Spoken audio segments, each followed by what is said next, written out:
लेकिन हमारे हिसाब से राम राज्य ना कभी था, ना कभी हुआ, ना कभी होगा।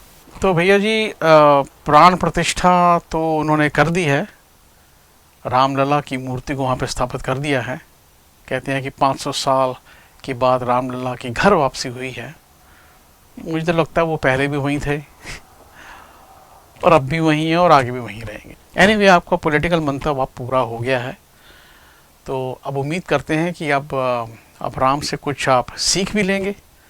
अब राम राज्य की स्थापना जब आप डिक्लेयर कर रहे हैं कि हम करेंगे, तो वही करेंगे जो कभी राम के टाइम पे हुआ करती थी। राम राज्य का मतलब तो यही हुआ ना, जहाँ पे सभी समान हो, ना कोई छोटा हो, ना कोई बड़ा हो, ना कोई अमीर हो, ना कोई गरीब हो, कोई फासला ना हो, ना कोई बीमार हो, ना किसी को कोई दुख तकलीफ हो। अब आज की तारीख में तो वो पॉसिबल नहीं है, लेकिन फिर भी जिस तरह की जिस तरह राम राज्य का एग्जाम्पल आज दिया जाता है, कभी पहले होता होगा, पता नहीं होता होगा कभी किसी युग में कि नहीं, लेकिन आज के लोगों के दिमाग में इंप्रेशन वही है जहाँ पर कोई बड़ा छोटा ना हो, सभी समान हो, जहाँ पे घर की बहू बेटियाँ प्रोटेक्टेड हों, उन्हें बाहर निकलने में डर ना लगे, जहाँ पर कभी कैदियों को 10-10 साल सज़ा काटने के बाद भी जेल में रहना ना पड़े, जहाँ पे आज जो हमारी जो लॉ इन्फोर्समेंट है, हमारा जो पुलिस डिपार्टमेंट, उनको नेताओं के लिए नौकरों की तरह काम करना ना पड़े, जहाँ पे न्यायाधीश या जजेस को पूरा अधिकार हो कि वे अपने हिसाब से सबूतों के बिना पर, सबूतों के बेस पर फैसले दें, किसी प्रेशर के अंदर नहीं। वो राम राज्य जहाँ पर कोई रोगी बीमारी के करके मरे नहीं। वो राम राज्य है जहाँ पर बच्चों को भूखा ना सोना पड़े, जहाँ पर बच्चों को सड़कों पर मरना ना पड़े।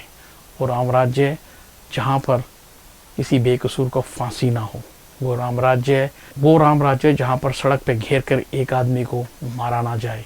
वो राम राज्य है जहाँ पर किसी के घर बुलडोज़र से गिराए ना जाए। वो राम राज्य है जहाँ पर किसी को रहने से डरना ना पड़े। वो राम राज्य है जिसे छोड़कर कोई जाने का सोचे भी ना, चाहे वो अमेरिका क्यों ना हो। वो राम राज्य है जो कभी राम के राज्य में होता होगा। अगर मैं देखता हूँ इतिहास में, तो मुझे कोई ऐसा युग या ऐसा कोई भी नज़र नहीं आता, राजा या कोई बादशाह जिसे मैं कह सकूँ भाई वहाँ पर राम राज्य होगा, सिवाय एक के। और वो राज मात्र 38 साल चला। वो राज अभी रिसेंटली है। वही राज था जिसने हिंदुस्तान पर होते हुए 1000 साल के हमले को रोका। वही राज्य था जहाँ पे सभी संरक्षित थे। वही एक राज्य था जिसने गौ हत्या पर बैन लगाया था। आज की तरह नहीं, गौ हत्या पे बैन है, लेकिन हिंदुस्तान या भारत दुनिया में बीफ का सबसे बड़ा एक्सपोर्टर, पखंड नहीं था उस वक्त। वही एक राज्य था। अब बताइए कौन सा होगा वो। राम राज्य की बात करें तो राम के वक्त पे भी वो राज्य होता होगा, कह नहीं सकते, क्योंकि वाल्मीकि रामायण में एक जिक्र आता है एक आदमी का जिसका नाम था शंभोग। अगर आप उसे सर्च करके पढ़ें तो देखिए उसे श्री रामचंद्र ने किस लिए मारा था। सिर्फ इसीलिए मारा था क्योंकि वो एक नीच जाति को बिलोंग करता था और प्रभु की उस्तति कर रहा था। क्या उसे आप राम राज्य कहेंगे? इसका वर्णन तुलसी रामायण में नहीं मिलता, क्योंकि तुलसीदास जी एक मॉडर्न काइंड ऑफ कवि थे और वो उनकी रामायण में कोई कंट्रोवर्सी ना हो तो उन्होंने रामायण को रावण के अंत के बाद ही समाप्त कर दिया था, उसके आगे लेके नहीं गए।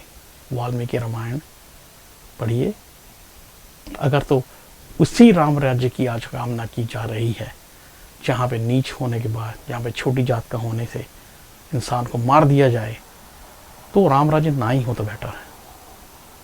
और जिसकी कामना हम सभी लोग करते हैं, राम राज्य जो हमारे दिमागों में है, अगर वो देखना है आपको तो आप वेस्टर्न कंट्रीज़ में आके देखिए, वहाँ पता चलेगा कि राम राज्य आपका यहाँ है। ऐसे देश जहाँ पे आपके लोगों ने कभी काम भी नहीं किया, गरीब भी हों तो भी पूरी हेल्प मिलेगी आपको। कनाडा जैसी कंट्री को आप गालियाँ तो देते हैं इतनी सारी, लेकिन आपके लिए वो सबसे बड़ा एम्प्लॉयर है, इस बात को याद रखें। अगर किसी का धन्यवाद या शुक्र ना कर पाए तो कोई बात नहीं, कम से कम उसे गालियाँ तो मत दें। तो उम्मीद करता हूँ भाई कि वो जिस राम राज्य की कामना लोग कर रहे हैं, वो उनके सपनों का जो राम राज्य है वो उनको मिले। लेकिन हमारे हिसाब से राम राज्य ना कभी था, ना कभी हुआ, ना कभी होगा। शुक्रिया।